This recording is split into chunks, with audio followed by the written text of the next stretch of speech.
Good afternoon, everybody. Welcome. My name's Corlin Holfish. I am a social worker with HDSA and with NYA, and we thank you for being here today. This is our second session of talking about relationships in HD and the impact that that has. If you have questions during this event, we ask that you send them through the app, and at the end, Marianne will read those out for us. I'm going to ask our panel to actually introduce themselves and tell us a little bit about their HD story, and then I'll be asking some questions of them. Okay. So my name is George Saunders. My mother-in-law actually was diagnosed with HD in 2016, 17? Yeah. So, and then my fiance actually tested not too much longer after that, and she came back positive as well. So, and I've been involved in this ever since. So, quick little story about me. Hi, my name is Gia Minoni. I'm 27 years old from New York. I'm at risk. My mom had the disease and passed away in 2016. And I kind of have this unique perspective. If you were in the previous one, you saw my sister speaking. To avoid confusion, she was, yes, directly right in this middle seat. But I actually, my whole family moved to Florida when I was 18, and I decided to stay in New York and pursue college in my home state. So I have that kind of unique perspective of, caregiving from far away in the later stages of HD at least. And then just some random tidbits about me. I'm a social worker in the Alzheimer's and dementia space. I love it because it's like my little connection in between to, my connection to Huntington's disease. And I just feel like giving you guys a fun fact. And I went skydiving in 2021 and I wore my HD shirt. So it was like for my mom. So I don't know, fun fact. Congrats, that's awesome. Thank you. I'm Jessie Liss. If you were here earlier, my son Connor spoke as well, so hopefully we don't repeat anything. I come from Cleveland, Ohio. I'm the chapter president of the Northeast Ohio Board. I'm on the HD COPE, which is a Coalition for Patient Engagement, the advocacy board. I'm also on the Cleveland Clinic Advisory Board for Neurology and Huntington's disease.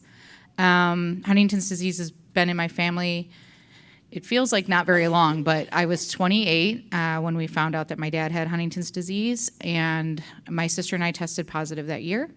I'm now 41, and both my sister and I have a 42 CAG repeat, just for full transparency. As I talk, I apologize if there's a little bit of delay because that's kind of new. So other than that, I think, we hit the ground running with our board, and I'm going to cry because we were just awarded Chapter of the Year, which is just a huge a huge accomplishment for us. So we're thrilled to be here and so happy that my children are part of this organization as well. So thank you. Great. Thank you, guys. All right, so I got to pick up a question for somebody first. All right, so I'll start with George. What is the hardest part of being in a relationship where HD is a factor? I'm trying to think of something general, but I feel like it's always situational because everybody's relationship is different, of course. I feel like one thing that is pretty common is just kind of like the randomness of the upset about HD. And then it's kind of like a slippery slope in a way, or like walking on eggshells, because it's like you want to be there and you want to support, but I've learned that is very tricky when it comes to HD and, supporting that person that you're supporting, because even though in your mind it's like, it's okay and, just talk to me and this and that, sometimes people that are dealing with HD, the best thing to do is just not talk at all and just kind of let it known that you're there, but keep in mind that, even though they're going through it right now in front of you, which also makes it harder because you always want to help, but just, again, making it known that you're there and just shutting up sometimes when you want to help and you want to say things and you want to comfort, sometimes that's, as weird as it is to say out loud, that's not always the best thing in certain situations. So I would probably say that's kind of trickiest, hardest thing.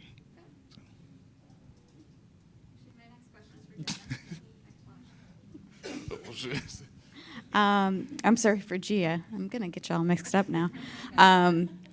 So my question for Gia is, how does HD impact your partner relationship? Partner or probably like relationship? Okay, sorry, needed to clarify. Okay, so also a kind of unique situation with my significant other. So me and him have been dating since high school. We were in the same friend group, really good friends at 14. And then at 15, we started dating, and still in that same relationship. So next month will be us being together for 12 years. Pretty crazy. But I could confidently say, and it's not something that's like, yay, I'm so happy about this. We're like stagnant. It's common to hear from people, oh my God, 12 years. So like, where's the ring? And it's, people definitely feel like this is what society tells you. You reach a certain age and you have to be engaged. You reach a certain age and you have to be married. You reach a certain age and you have to have kids already. And unfortunately, when you're a part of an HD family and at risk, that screws up your timeline sometimes. And for us, it's been kind of difficult. Obviously, he's been in my life since I'm young, and my mom was alive and everything. So he's been there from the beginning all the way to the end. He knows everything about the disease, but when it comes to me and him being in a relationship, we're committed to each other just without the fancy ring. And the reason for that is because we have talked about HD since we're young, 16, and we were having like very adult conversations about our relationship and our wants and our needs for our future. And he has always communicated to me that he wants children, and so do I. But for me personally, if I were to test positive, I don't want kids any way you kind of slice it and dice it. If you heard what my sister said, I'm kind of on the same page. I wouldn't want to put my son or daughter through kind of what we've experienced, just because I know how tough the childhood was for us. So we're kind of at this standpoint where it's like, okay, do we continue this relationship because we're committed to each other and we love each other, or because I'm at risk and don't have a decision, an answer, do we kind of like what do we do with where we're at right now? Because obviously the deciding factor on which path we take is all based on me. It has nothing to do with him. It's me and my genetic status. So that's been kind of difficult to navigate, especially reaching my 30s and seeing the world around me and friends getting married and kind of feeling like on the outside and left out, where we know we love each other and we would love to just jump head in and do this thing. But HD is the factor that's kind of keeping us from moving forward at this point. Thank you for that. Jesse, I'm going to ask you, what is it like to date when you have HD?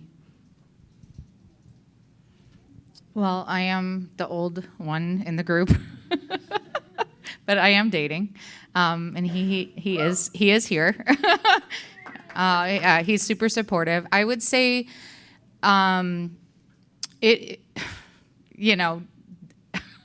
dating is difficult anyway. Like, I never thought that I would ever have to do it again, and the swiping and the things, like, I was not ready for that. I would say the biggest concern that I had, and I know my family is here, and they'll probably tell me afterwards that I'm nuts, but the biggest thing that I wanted to portray was myself when I was 25, or myself when I was 26, and I was not symptomatic. I am symptomatic now. I can say that openly. So for me, like, I met a great partner, and but every day I'm like, I wish he could see the best of me, when I was at my best. And I do think that I have a lot to offer. So I feel like I'm not really worried about that, but I think the dating thing is extremely, it makes me sad, because I just always want to come off as together and, no changes. And I also don't want to put the burden onto somebody new, especially bringing somebody new into the HD community. It's tricky, but I think it's been going really well. So, there's hope for everyone. Thank you. So, George, my next question for you is, how do you handle it when your partner needs space? So that's actually a really good question, because when I see a problem arise, I'm always like, you want some ice cream? What do you want? Like, what can I do to help? And like how I was talking about earlier, just like shutting up and like leaving them alone. It's not a bad thing all the time. Honestly, I go in another room, once it's clear that it's like, I just need to do this by myself. You're good. And I'm like, all right. You sure you don't want ice cream? But I go in another room and just figure out something to do with my time until she texts me or something, or comes upstairs.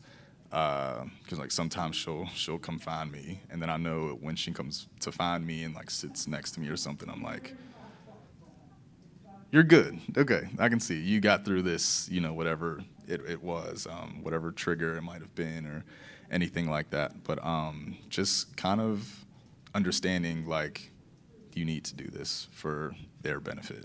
So just keeping that in mind. Yeah.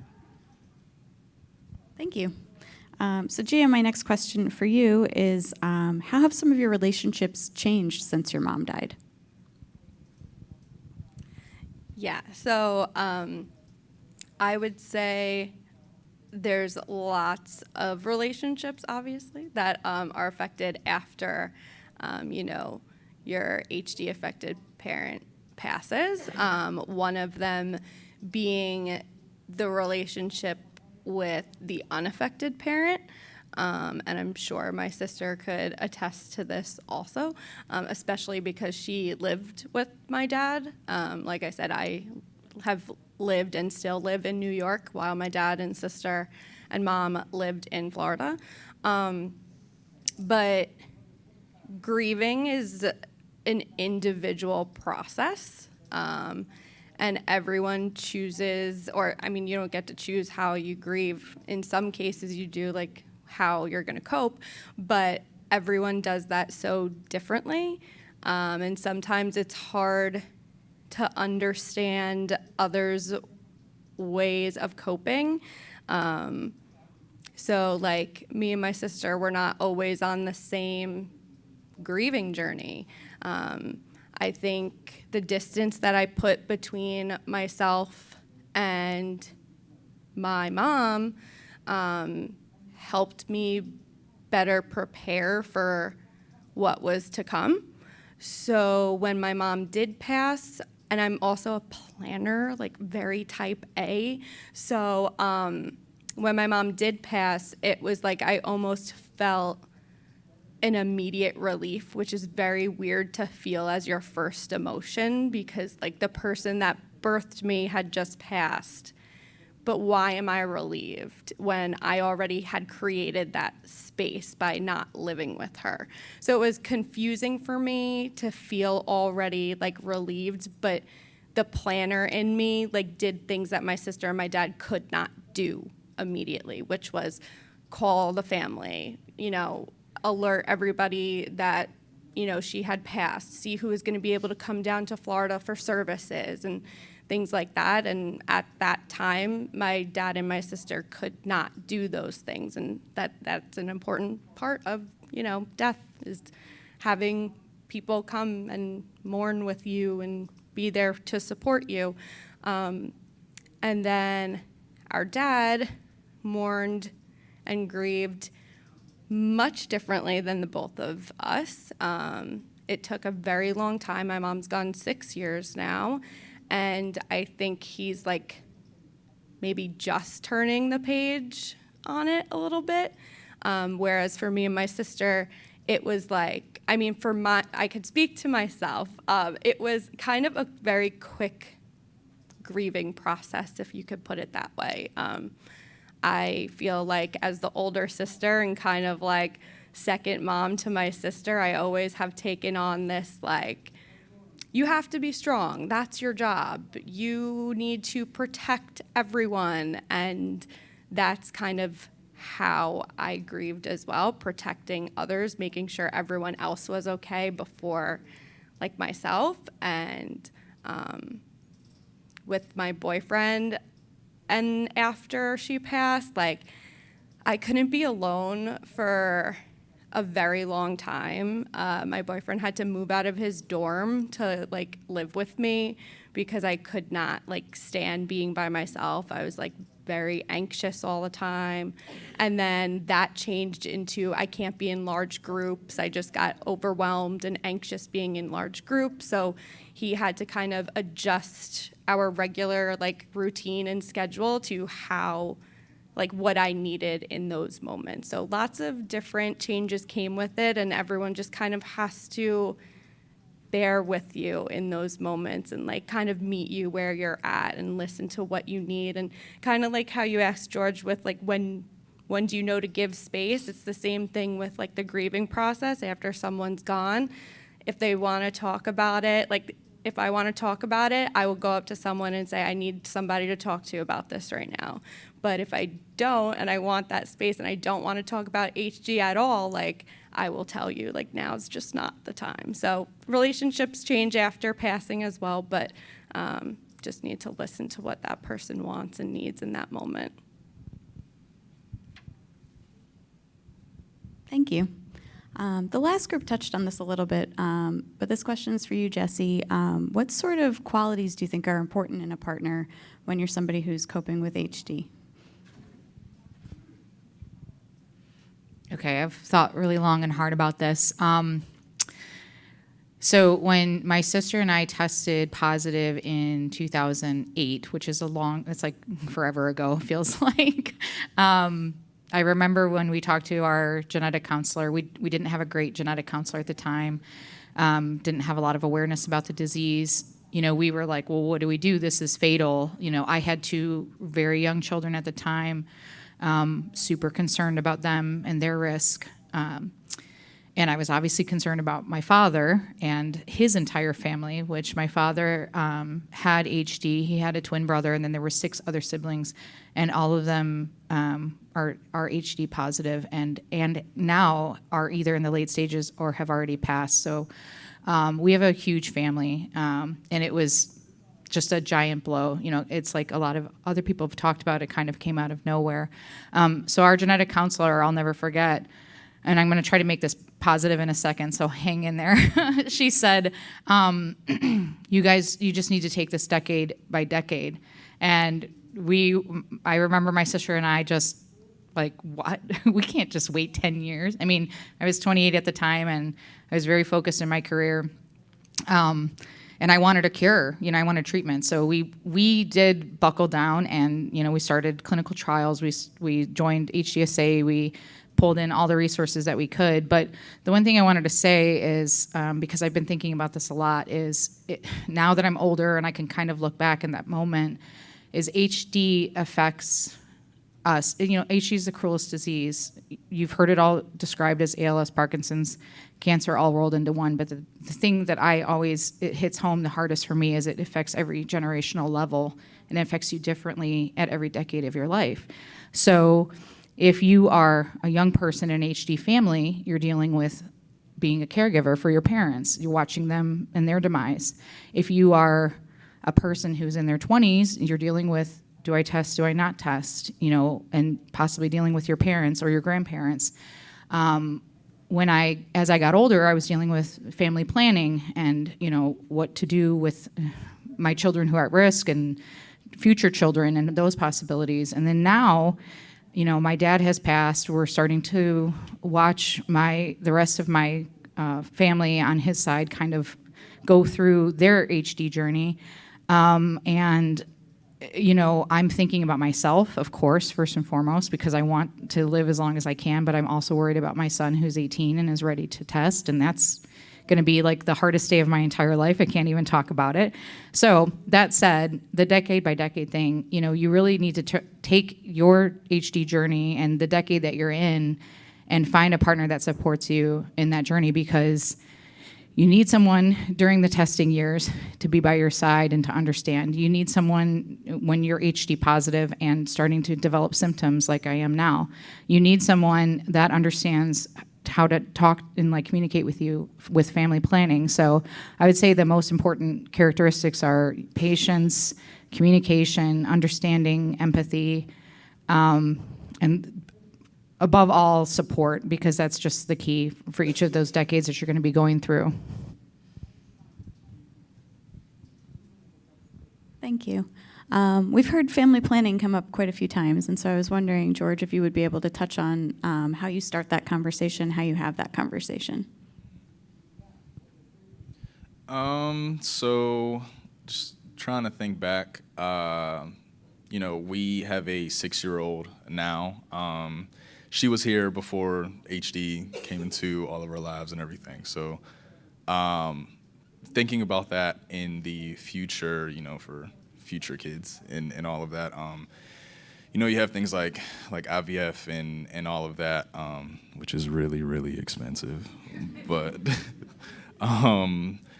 as far as bringing it up, I kind of didn't touch that button for a long time because I know how emotional she is. And of course, this is another kind of situational thing with everybody's relationship with HD involved.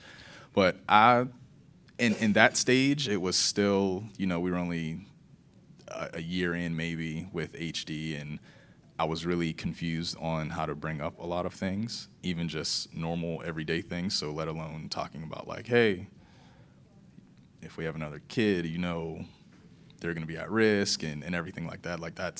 That was I'm definitely not bringing that up at all. But I just kind of let her, bring it up on her own. She never really got mad at me for not taking that step to bring that up. So I guess that's a good thing. But it is a hard conversation any which way you dice it. And that's kind of just the understanding of it. Because talking about parenting and your kids and how this affects not only yourself, but obviously your potential kids to come, it's always a hard conversation, but it is a conversation that is needed. Communication is everything in a relationship, regardless of what it's about. Being on that same page is vital because you can go down the line, years or whatever, how much time it may be, and neither of you want to talk about it, and then you may come to a point where you have to talk about it. It doesn't matter if it's the right time or the wrong time. When you're both forced to have that conversation, that can be a very negative situation, depending. So, I myself didn't really bring that up. We've talked about it since then. It's kind of like a normal conversation now at this stage in the game, but yeah, for me being somebody that's, I guess, technically on the outside looking into all of this, yeah, I don't want to touch that. So, yeah, but it works out, Thank you. In terms of difficult conversations, certainly testing comes, in that category. And so, Gia, I was just wondering what your thoughts were on, as a sibling who's at risk, like what are some of the thoughts, that cross your mind in terms of making that decision? Yeah, so testing with siblings, I think, is the absolute hardest thing that anyone ever has to go through, because you don't want to be the first, you don't want to be the second, you don't want to be the last. It's just me and her, but so there's someone's going to be first and someone's going to be last. But being the older sister, obviously I reached 18 before she did, so it was just kind of like, all right, are you going to do this? Are you going to be the first one? You're going to take the leap? You're going to do it? Ever since I was 16, I was like, 18's it. I'm doing it. And I tell everyone who knows me knows that I tell this story. My dad was like, if I pay for your first tattoo, will you just not get tested at 18? And I was like, absolutely, you have a deal. So I have the HDSA logo tattooed on me. That was my first tattoo. That was me going head into being an advocate. Yeah, put it all over your body. But I kind of pushed it off, and I set a timeline for myself. Okay, if not 18, because you got a tattoo, then it'll be 20. And then I hit 20, and I'm like, maybe when I turn 22. And then I turned 22. And then I'm like, all right, well, you're graduating with your bachelor's. Like I said, I'm a social worker, so I went to grad school. And I was like, you know what? After grad school, because you won't have anything that you could quit. That was the main thing. I didn't want to go through the testing process and feel so overwhelmed with waiting for results, going to genetic counseling appointments and things like that, and thinking I would just make the decision to not show up to classes, drop out of school, whatever. So I said, after grad school, you'll be a full adult, you'll have your first job, things like that. Yeah, well, I'm 27, I'm not doing it yet. So that's why, everyone, you hear it at convention all the time. When it's your time, you'll know it. So I don't think it's my time. Soon, I feel like is. I'm kind of in the same boat, like Jenna said in her session, maybe 2 years, but that obviously is a pattern for me of changing my mind, and that's okay. But adding a sibling into the mix, that whole if I do this, whatever the result is only going to affect her as well.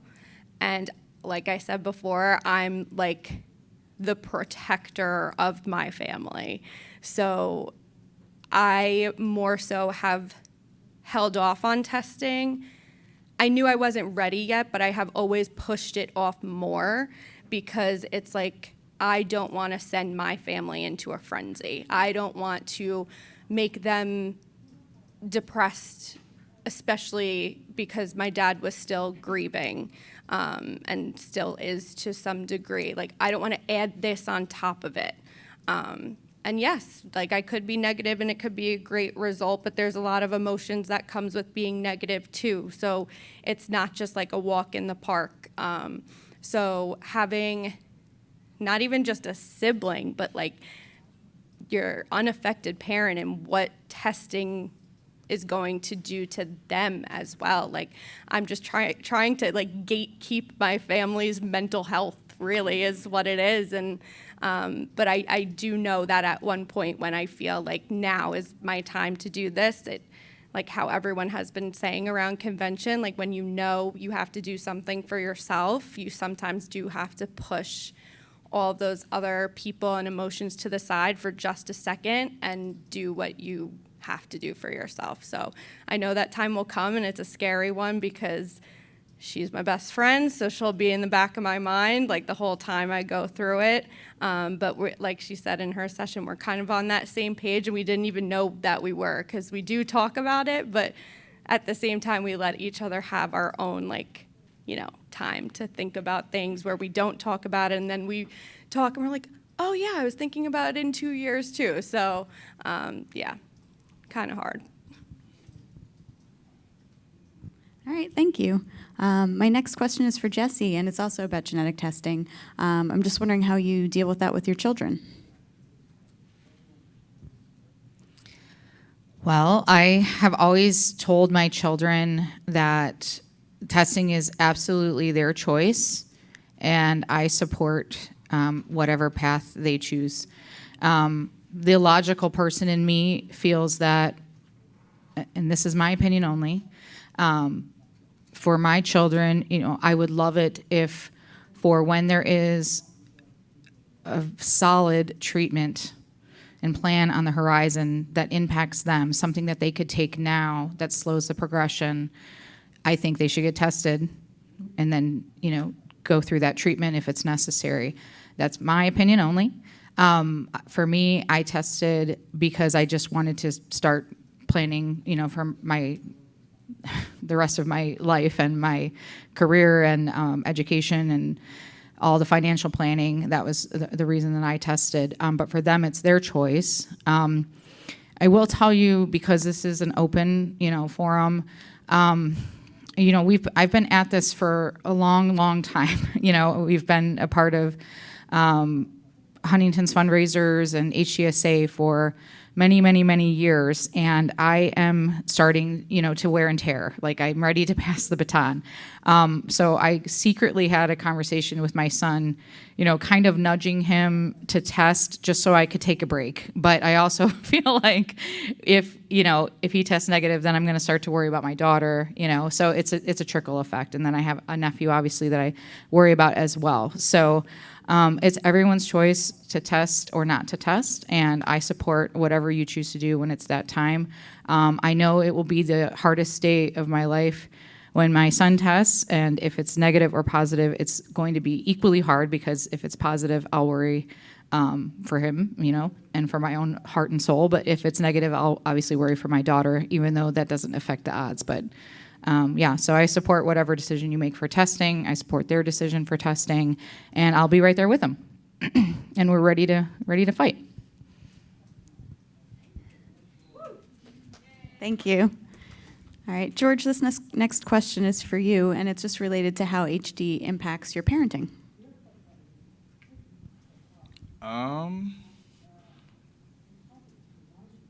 I'll be honest, like I said, our daughter is 6. It's not something that I don't think about, but it's not something that I think about very often at this kind of stage, because she is so young. I have had moments, this is a safe space, I hope. I've really had moments where, when I was away from Ashley and everybody for that matter, where, I've gotten emotional about it, because, it's my little twin. You know what I mean? Like, and I kind of overwhelm myself over, thinking about everything, and, oh, like, what if this happens? Or like, what if when she's 30 and I'm 51, like, if she like trips a couple times at the house, I'm like, why'd you trip? Like, what's going on? Like, are you okay? Like, and then just thinking about those things so far ahead, I kind of freaked myself out. But after that, it was just kind of again, like a realization of, you've thought about it, you kind of went through the motions of it, I guess I can say, and right now, that's not really like a priority of thought, after everything that I've thought of so far. So I haven't really put a ton of thought into that yet. It hasn't really affected my parenting or anything like that. I'm not like extra careful because of like, oh, what can happen in the future or anything like that. This girl will jump from the top of the steps and hope that I catch her at the bottom. Yeah, and Ashley does get very upset, but yeah, it hasn't really affected my parenting at all too much. even just hearing that being asked to me, I was like, haven't thought about that in a while, but yeah. Thank you very much. My next question is for Gia, and my question is just about how it was for you living far away from your mom and seeing her a few times a year before she died and watching that progression. Yeah, so I made that decision to stay in New York while my family moved. Yes, they asked a trillion times if I wanted to move with them, and every time was no.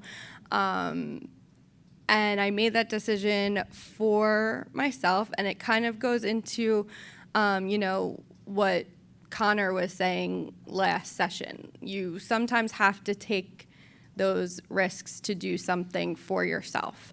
And for me, that was going through school in New York in a place where I felt safe and comfortable in my home state with my friends and my boyfriend and, not following them to Florida.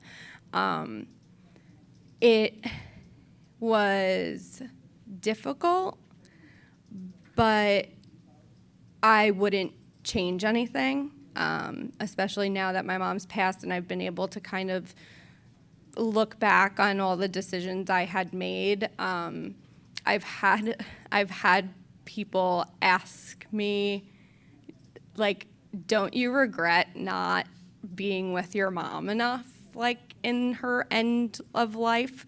And the answer is always no, because I did what I had to do for myself, and I knew that being away was only going to make me stronger for my family that would need me when the inevitable happened. And it did. I was able to kind of be that strong horse and be there for everyone when they really couldn't be there for themselves even. It was hard to get text messages and phone calls from my sister. Mom fell, mom is bleeding, mom is now in diapers, mom, we had an appointment with hospice and now that's going to be starting, and really only getting to experience any of that over the phone instead of actually being there. And like I said, I'm a planner. I would have probably liked to have more control in the situation and, scope out who these hospice nurses were going to be before they actually entered the house. But I couldn't do any of that. And then adding on to that, only being able to go home to visit any college break I got, which is mainly like 3 times a year, I would see a different version of my mom basically every time I went home. So I would pick up on any change the second that I went, and then my dad and sister would be like, oh yeah, that's been going on for like a few months now. So it's like I got my updates, but the really bad drastic updates, not like the little, oh yeah, now like this twitches more than usual or something. So to go and see her was scary for me. There would be times where I would go home and see like weight loss. That was like the scariest thing for me to witness because she was just withering away. And to kind of see her so frail scared me. Like I feel like I went back into a childlike state, like hiding almost from my mom. Like, I don't think I could view this. I don't think I could really handle it, which honestly just solidified me not living there more. It made me realize that that really was the best decision for me, because I don't think I would have been in a great headspace had I lived with them. And something I want to just drive home to for anybody who does make that decision to not live with their HD affected parent, you're not any less of a caregiver. I have been like, people put you through the ringer when you tell them like, oh yeah, no, I decided to make this big decision and not live with my HD affected parent. Well, you're not a caregiver anymore. Well, no, that's not true. You're still caregiving from far away. You're still and emotional support for other people who are there directly doing hands-on caregiving. And yeah, I always like to drive that one because the number of times I've been told, like, oh my God, your dad and sister are doing a great job caregiving. And I'm like, did I just miraculously jump out of the family? Am I not here anymore? Am I invisible?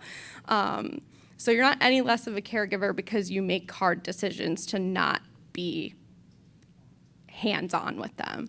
But yeah, seeing the changes over time with every visit was difficult, but that's why you have support. And I could go to my sister in those times and just be like, all right, how long has this been happening? Or like, maybe give me more updates, even though I hate when the phone rings. So yeah. Thank you. Jesse, you had mentioned earlier about when you were first diagnosed that financial planning, was a big piece of what you had to think about. And so I'm wondering if you can tell us more about that.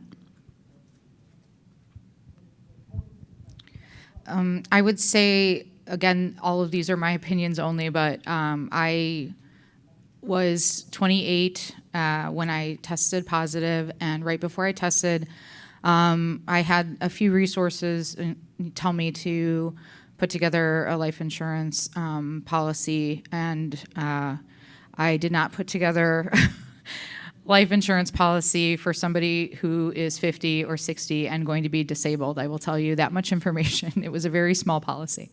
Sorry, kids. But I will say, if I could give you any bit of advice for somebody that is now 41 looking back, and I cannot be insured not only through my employer, but also not through regular life insurance, I will say if you have any means whatsoever to put together a policy that you will utilize when you become dependent on Social Security and disability, or when you get sick and or if there is ever an accident or something is HD related, please do that. Again, that's my opinion only, but I wish I could tell my younger self either to do more of it or to do a bigger one. I'm going to make sure that my kids do the same thing.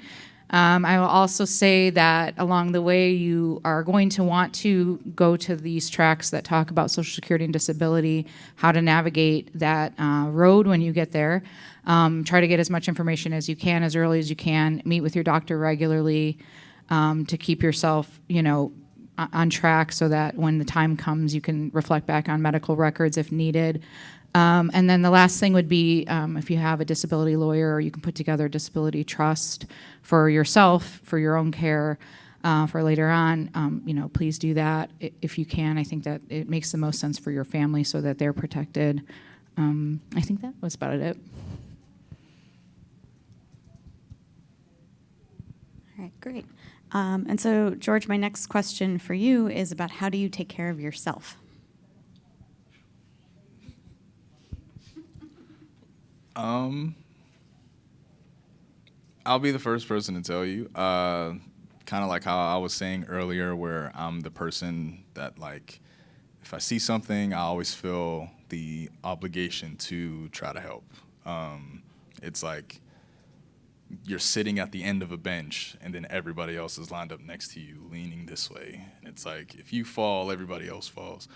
It kind of goes a little bit deeper than, like, just HD life and everything. But I guess the truth is I don't. I'll just be honest. I definitely don't take the, I guess, necessary time to do things myself because, like Gia was saying, like she's a planner. Like everything has to be, to the point. Like I know what's coming next. Like if there's a stack of papers on my desk at work that is not perfectly aligned, I have to fix it. Like those types of things, and just with the overall mentality. I always just feel like if I take time to like put life on pause and do something for myself, what am I missing? Like what is getting pushed back because I'm choosing to take a deep breath, really. I buy a lot of sneakers. So if you know me, You know, I'm like heavily invested into sneakers and stuff like that. When I get a box at the door when I come home from work, that's kind of like my like 5 minute like, oh yes, and then it's back to reality after I look at them for a little bit. But yeah, overall, again, I'll be very transparent. I know it. I know that I don't take the time for myself at all, really. But it's kind of hard to put that into a physical practice and figure out what that is, because honestly, I don't know what to do. Like if I'm just sitting there, I always have to be doing something. So I guess advice for somebody who may, you know, feel like they're in that same kind of space, just try your hardest, because it is very important. And again, it might be kind of weird hearing that come from me and what I just explained, because I know mentally how important that is, but I still don't do it. It is difficult for me. It might be a little bit easier for one of you guys out there, but taking that time for yourself is very important. When you don't, your mind gets clogged up, your vision gets clogged up. You can't perform effectively when you don't take time for yourself. So yeah, it's important. Mental health is a real thing. So Thank you.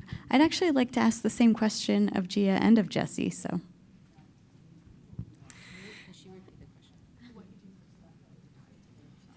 Yeah.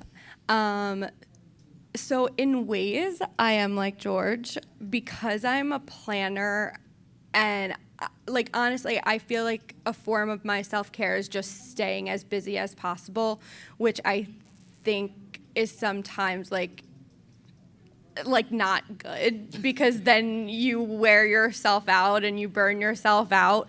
But it's what keeps me like, I don't know. I like being busy. I love my job. I love working. I love like just everything I'm doing to keep me in the zone, I guess. And I think that also has to do with, because when you're not in that zone and you're not busy, I feel like for people who need to be busy, it's scary to face why you need to be so busy all the time. So when I do allow myself to have those moments of like, all right, just sit down, sit with your thoughts, and like cry if you need to. For me, it's always been writing. So I just got myself an iPad. Highly suggest, if you like writing, get the Apple Pencil. But I just downloaded like this 2022 planner, and it literally has every single day with the date and just lines for you to just doodle, write what you want to write. And so I just started getting in this habit of doing a summary of my day. So it'll say the date, and I write everything that I did that day, what I was feeling. At the bottom, it asks, like, how did you feel today? And it has different smiley faces that you could color in, and what was your mood? And that just kind of, in a sense, like brings me back, grounds me. So if I had to choose not being busy as my thing, it's writing. So that's probably it for me. Okay, also a tough question, I think. For anyone that has dealt with a parent or loved one in, I guess, the earlier stages of HD, I feel that my self-care is starting to slip a little bit. I used to run a lot, and I often say it was like active meditation. I would really like to get back into that, because I think my self-care is lacking a little bit lately. I would say I am extremely busy as well. I have a day job, and then my night job is Huntington's related, or it's taking care of my 3 children and our farm and our dogs and our bearded dragon and and a turtle. I could go on and on. There's a lot of things there. But I think the best thing for me lately is, I found a great partner who I can communicate with and like talk about all the things that I'm going through and kind of troubleshoot ideas. And we have similar hobbies, and that is important. So I'm grateful that I can take care of myself while doing the things that I love with the person that I love. So.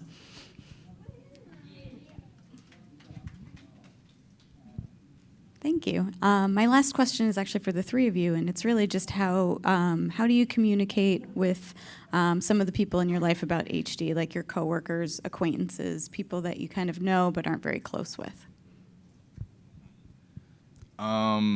So at first, I didn't really do it just because the type of person that I am, I'm like, I don't feel like I know enough about HD to fully explain what it is, which when people ask, what's HD, that's a loaded question in itself.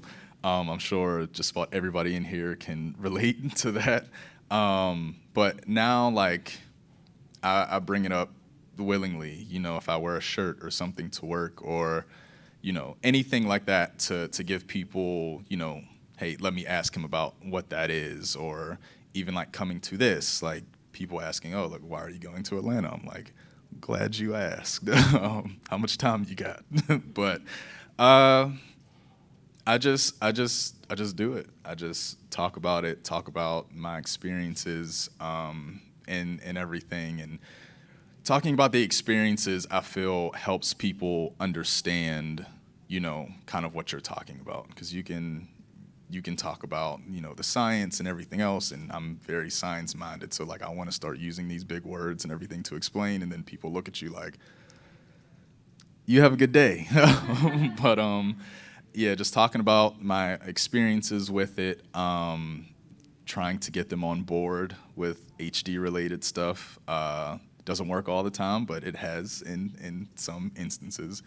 And just being open about it, because anybody that I know that I can get into the HD community is somebody who can potentially do a really great thing with HD, even if they're not affected themselves personally. So, yeah. So, like I had mentioned before, I work for a small private nonprofit in the Alzheimer's and dementia space. So I have very, very understanding coworkers. And I, right off the bat, told all my coworkers about my story, which sometimes can be controversial in the workplace, whether or not you want to disclose like that information. But I immediately felt safe at so it's an adult daycare, and there is the potential for individuals with Huntington's disease to come to my center and participate in our day program. So it's something that everyone is already familiar with and kind of taught about in our training, which is pretty cool too, to walk into work on your first day and realize that it's like in your dementia 101 training and you see Huntington's disease, because it seems so like outside of the box to actually see us represented. So all my coworkers know, my executive director knows, like everyone knows it. They're super supportive all week leading up to convention. They're like, oh my God, you gotta send us the link. I wanna see you speak. I can't wait. Like, they're basically, some of them are actually like probably attending virtually, which is really nice to have. Yeah, which is really nice to have that support as well. I feel like I was gonna go into something else and I lost it. But yeah, what was the acquaintances? I went completely blank. I'm not gonna lie. I'm being super transparent. The coworkers thing was what I was fixating on so much that everything else just flew out the window. So I think I'm gonna leave it at that because nothing's coming back in. You're in good company. Okay. I would say for, I'm not trying to like make myself sound like a dinosaur, but years ago, it was easier to keep Huntington's disease a secret because there wasn't social media, or anything like that as much. It kind of was like right on the brink when I started getting involved. So I probably kept it a secret, I would say, for most of my career. I now work in a for-profit healthcare company, and it was brought up in my interview. So I talked about it. I talked about all the philanthropic endeavors that we have, and I'm super proud to put it on my resume. And I feel like anyone now that would Google me could, find anything dating all the way back to like 2009. So it's not easy to keep it a secret. And so I would say for anyone that's new to the HD community, it was harder before, and I think people always talk about the elephant in the room or the dark secret of the family. I don't think it's hard anymore, so you don't have to be afraid. Just, read the room, and if it feels like it's a topic that you can talk about comfortably and receive the support, and obviously you want the support that you need, then I would say talk about it. And if it feels like if you feel like the person is going to be judgmental of you, then maybe that's not a company that you want to work for or a friend that you want to have in your life. So it came back in. My final thought for all of that was going to be that. So I like went head in like advocacy. So if anyone follows me on Instagram, literally the month of May, HD Awareness Month, I'm all in. I did a video or posted pictures of my mom and my family every single day of last month, didn't miss an entire day. So I don't care who is my friend on Instagram. I could have known you in elementary school. I don't care. I want you to know about it. So I put myself out there to anyone and everyone that will listen. And then also, I obviously work with seniors. I've said that a number of times now. So we just had a bracelet making day. And I, of course, had to make an HD and JHD bracelet for myself. And that's my way of having people be like, what does that stand for? Because I just want, George, I'd want anyone to ask me. You could be walking on the street and see my shirt and stop me, and I will take as much time as you need to explain it to you. So, yeah. All right, thank you very much. Marianne's going to ask us some questions from the app. I just want to say I'm owed a bracelet. I am. What is this? Okay. All right. Sorry. First question. Gia, how has your boyfriend waiting for your results impacted you not wanting to test for your future of having kids? Yes. Loaded question. Okay. Can I be annoying and ask you to repeat it? Sorry. Okay. How is your boyfriend waiting for your results impacted you not wanting to test for your future of having kids? So it's been a challenge, but he's never pushed me to get tested, which I think is the takeaway from it all. Of course, he's waiting and he wants that answer kind of just as much as I do. But he knows and understands that it's a personal one and it's an individual decision. But the thing about HD is, especially when you're in a relationship, and any type of relationship, like a family one or with a partner, it's not just about you anymore. So it does directly affect him. It does impact his life and impact our decisions moving forward on whether or not we want to continue the relationship or split, because we have these different, what I'll call white picket fence futures already set for ourselves, and it's kind of how the theme that we've all mentioned, open communication. We've checked in with each other all the time and said, is this still what you want for your future? Is this still what your future looks like to you? And if at any time that answer changes, we'll have to take a step back and, reevaluate things. But he's not pushing me to test. I don't feel any pressure from him to test just because we want to, of course, move forward and get married and have kids. But I say, hey, be unconventional. You don't have to get married all the time these days. So right now, yes, we're content and happy and everything's great with where we're at. We're in a great relationship. It's just those next steps that are difficult, but there's no pressure coming from his side for me to test at all. George, does being involved in at convention now help you cope as well as supporting your fiance and mother-in-law? Yeah, just being around it, putting myself in a position to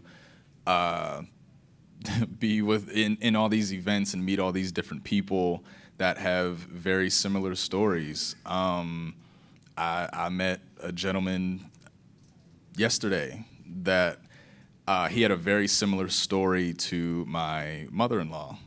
So even just things like that, it definitely helps me put things into perspective, talking to other people, meeting new people as a whole, doing things like this, because even being up here answering these questions is forcing me to think about okay, you haven't thought about that in a while, that this would be a good way to handle this next time, listening to them answer the questions being asked of them, taking things away from that. So overall, it does help. It helps with, I don't want to say the word dealing, because I feel like if I say oh, you're dealing with something, it's just horrible, but it does help deal with HD as a whole. So yeah.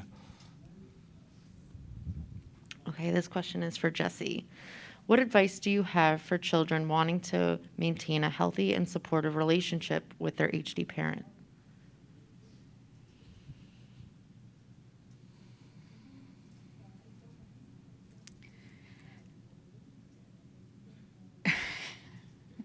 Wow, I didn't think I would get choked up either. Did you send that?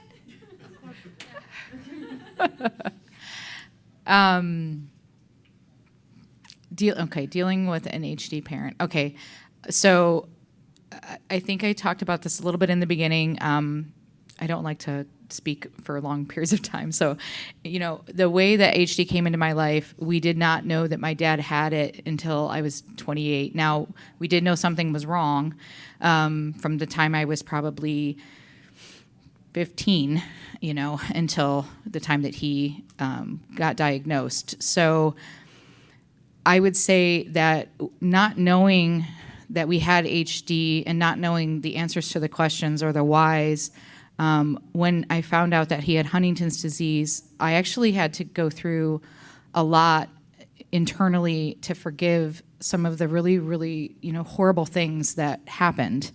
And it wasn't easy for me because I didn't have HD in my life this entire time. Now, my children, I think I had the conversation with Connor when he was 8 or 10. I feel like it was 8 or 10. And my daughter and my youngest son have just always been at the walk, so they kind of knew about it. But for them, we've always had it in their lives, and I've always been extremely open with them about what was going on with my father, their grandfather, my sister, and I think we talk openly about the things that are changing with me every day, and that's the best way that you can keep the relationship, is just not to keep it a secret and to talk about it.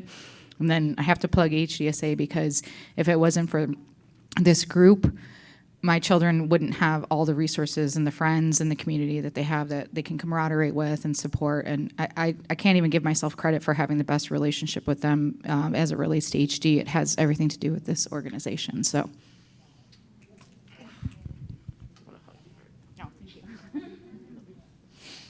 Okay, Jesse, do you have another question?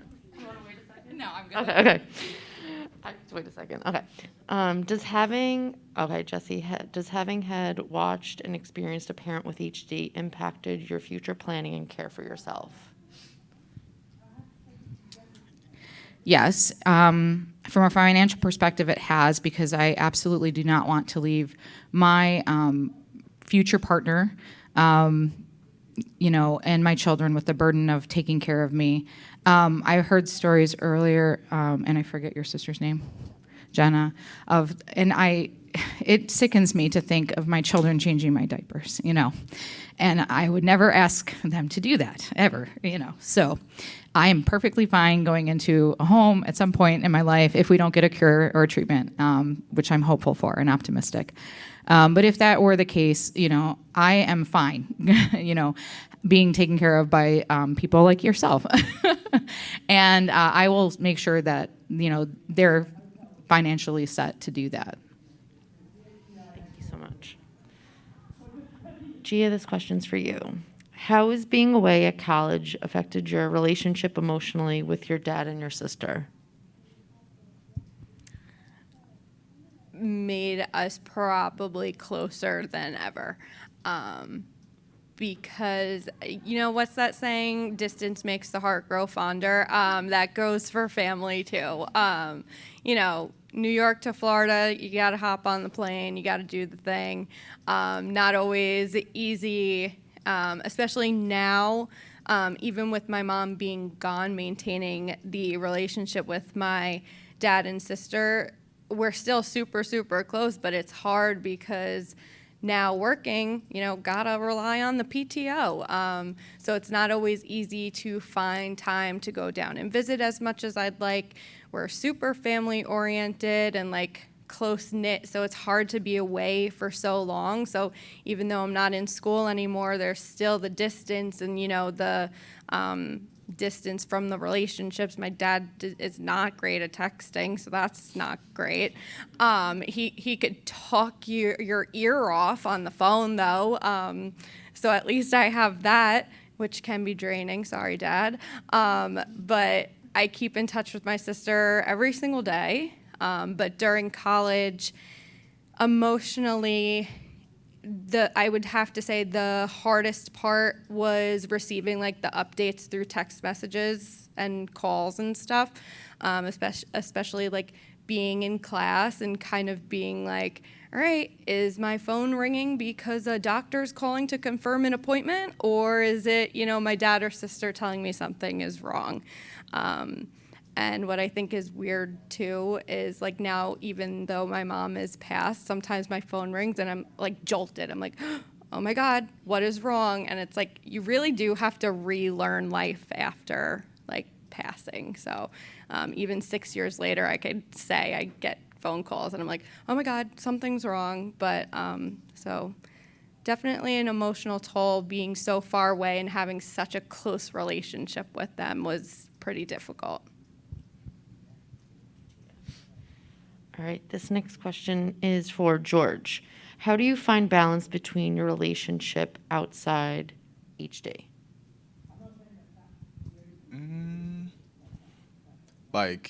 Outside of me and her relationship, outside of HD. Okay. Well, I'll take it like that. When it comes to just me and her, HD only kind of when HD comes up, it comes up. I know it's HD time. Let's what's wrong, what's good, because news about HD is not always bad. It may be Marianne texted me or called me and said, I don't know, something good, regardless. But outside of that, I feel like we're pretty normal. We're just a normal couple that go through normal couple stuff. Like I said, I love shoes. She gets highly upset at times when she beats me home from work and finds a box on the porch. But it is what it is. We're pretty normal, I would say, in that aspect. If it's outside of HD in general, it's kind of, I don't know if it's kind of just always in balance just because, or I'm just so used to it now that it seems normal to me. But again, it's kind of just when HD comes up, even though HD is always there, it's kind of when it comes up, in conversation or whatever, then it's time for that. But I feel like that's with anything almost. But I was gonna say, I think you answered. I think it was like HD is just part of you guys. Like it's not all. You're not. It's not just that, right? Okay. Next question is for you, George, as well.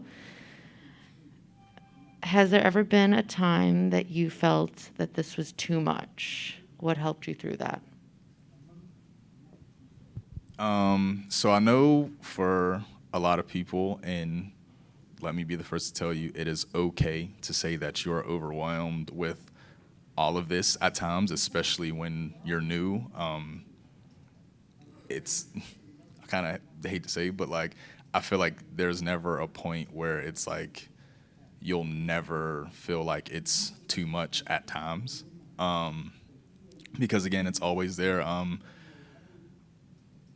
If I ever did feel like it was too much where, I don't know, I was breaking down or something, I can say that I don't remember. I don't think I've ever had a moment like that.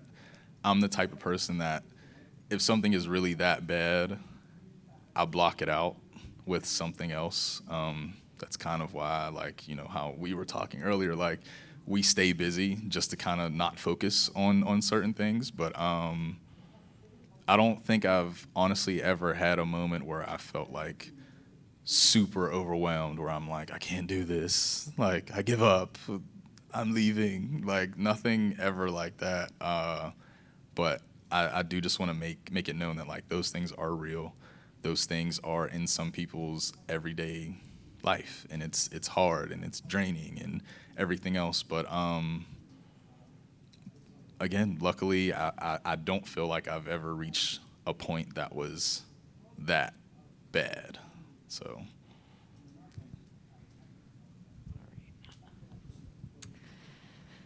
Okay. There's one comment that I don't think I have the power to say out loud. Oh, I wrote, I love you. Sounds so much better coming from you. Jesse, is there a specific person you need who helps you cope? Is it a combination? What helps you get through it? I would say it's a combination. I would say it is definitely my nephew, Logan, my son, Connor, and my daughter, Claire. Thinking of their future is what gets me through just everything of my entire being. My sister and I do have a close relationship.